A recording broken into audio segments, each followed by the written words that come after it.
mês, para nova etapa da vida e tal.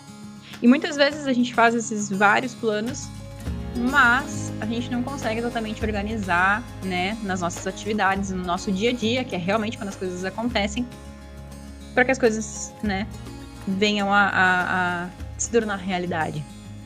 E muitas vezes, seja quando a gente decide que a gente quer mudar a nossa alimentação, quando a gente quer fazer mais exercício físico, quando a gente quer entregar os trabalhos mais dentro do prazo, quando a gente quer ter menos estresse, menos incomodação em relação às coisas que a gente tem no nosso dia a dia, muitas vezes tudo isso cai por terra por conta da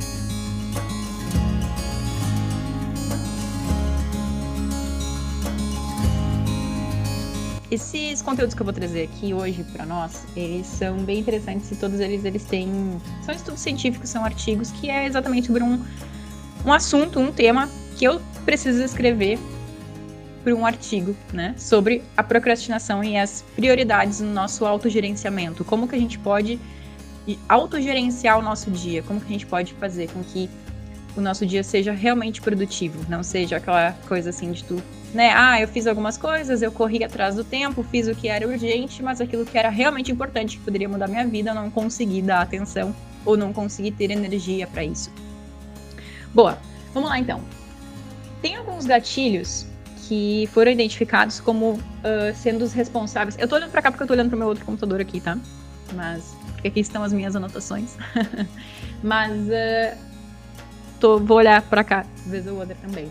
Mas tem 7 gatilhos que eles foram identificados como causadores, muitas vezes, da procrastinação. Por exemplo, quando uma atividade é considerada difícil, a gente tende a postergar, né? Reconhece isso. Muitas vezes tem uma coisa que muitos livros que falam sobre procrastinação, eles identificam isso também e eles recomendam que a gente sempre faça na manhã as tarefas mais difíceis do dia. Não começar por muitas vezes como a gente faz, de simplesmente pegar uma tarefa que a gente gosta mais, que a gente, né, quer logo fazer e tudo mais. Tem que começar pela mais difícil. Porque no momento que a gente começa pela mais difícil, a chance da gente procrastinar durante o dia é bem menor. E simplesmente, talvez você tenha passado por isso, mas simplesmente quando a gente termina uma tarefa que a gente tinha algum tipo de receio em relação a ela não nos tira energia, muito pelo contrário, ela nos dá mais energia. Ela faz com que a gente tenha mais gás para fazer ainda melhor as outras atividades que a gente já fazia. Reconhece alguma coisa no teu dia que seja assim? Para mim isso é batata. Então, tarefas que a gente considera difícil, a gente tende a procrastinar. Assim como atividades que, de alguma maneira, trazem tédio para nós, né? Coisas normais do dia a dia. Seja se tu trabalha, por exemplo, no escritório e tu precisa atualizar planilhas ou fazer atividades que, para ti, elas já não têm mais um grau de excitação. Já são coisas que já são tão batidas para ti que tu não precisa, não tem mais animação em fazer aquilo. Isso já se tornou um tédio. Então, essas atividades a gente tende a procrastinar de igual maneira. Assim como o que a gente considera que para nós não é gratificante, então a gente não consegue associar a isso uma emoção, e que também não nos gere nenhum tipo de satisfação pessoal, né? Coisas que não são gratificantes. Todas essas atividades, todas essas tarefas que despertam algum desses ou vários desses sentimentos na gente são exatamente as tarefas que a gente tende a procrastinar. Tanto que teve uma pesquisa com estudantes universitários, deixa eu ver de onde é essa pesquisa. Não diz aqui, nas minhas anotações, mas com estudantes universitários que eles mostraram que eles tinham essa pesquisa mostrou que esses estudantes universitários, eles tinham uma tendência muito maior a procrastinar as tarefas que eles sabiam que tinham que ser cumpridas, mas que eles colocavam prazos para eles mesmos, que eles tinham a sensação que ia ser muito difícil de cumprir. Já aqueles estudantes, para aquelas atividades que eles conseguiam colocar um prazo, que para eles era um prazo tranquilo, ou que era um prazo que deixava eles de uma certa maneira sossegados, essas eram as atividades que iam a fazer dentro do prazo e com tranquilidade. Então, às vezes, a gente também coloca para nós, a gente coloca nós mesmos na berlinda, estipulando prazos que quando já aconteceu isso contigo? Para mim, às vezes, eu faço essas loucuras. Que eu mesma, quando eu estou estipulando prazo, eu já penso, eu não sei se esse prazo aqui ele tá bem viável para mim, não sei, né?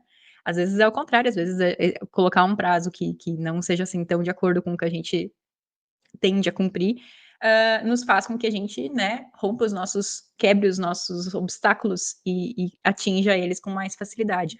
Porém, muitas vezes, colocar prazos que não sejam assim tão tranquilos na nossa mente, que a gente mesmo já, quando a gente estipula, eu vou fazer tal coisa, tal atividade, vou cumprir essa tarefa dentro de tanto tempo, e a gente, às vezes, já nesse cumprir o tempo, de estabelecer esse tempo, a gente já pensa, não sei se isso aqui eu vou conseguir cumprir. Exatamente nessas tarefas, são tarefas que também foram identificadas dentro dessa pesquisa, como tarefas que levam mais ainda a nossa procrastinação.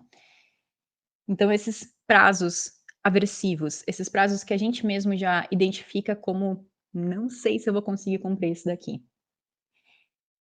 Boa. Então, colocar um prazo que seja razoável para nós, que não necessariamente a gente já tenha essa vozinha interior dizendo: "Não sei se a gente vai conseguir cumprir isso", já auxilia para que a gente consiga realmente cumprir. E, se possível, colocar alguma coisa naquela tarefa que seja uma novidade. Se tem coisas no teu dia a dia que tu precisa fazer, faz parte, não tem muito que tu, né, que tu não consegue delegar ela a alguém, tu não consegue, deixar de fazer, talvez associar coisas novas, novidades, ações legais junto a isso, faz com que a gente tenha mais vontade ou aquele pinguinho de vontade para fazer essa ação, para não procrastinar. Vou dar um exemplo. Digamos que tu queira comer mais alimentos saudáveis, tu tenha identificado no teu dia a dia que tu não tá comendo tantos alimentos saudáveis quanto tu gostaria, porém tu tem uma pequena procrastinação em relação tu tende a adiar isso, né, procrastinação, adiar uma tarefa, tu tende a procrastinar essa ação, porque tu acha que isso é muito trabalhoso. Eu não tenho tanta ligação com a cozinha assim, eu nem sei muito bem como que eu vou fazer isso, tudo mais. A gente associa ao tédio, ao não saber fazer, ao achar que vai ser muito trabalhoso.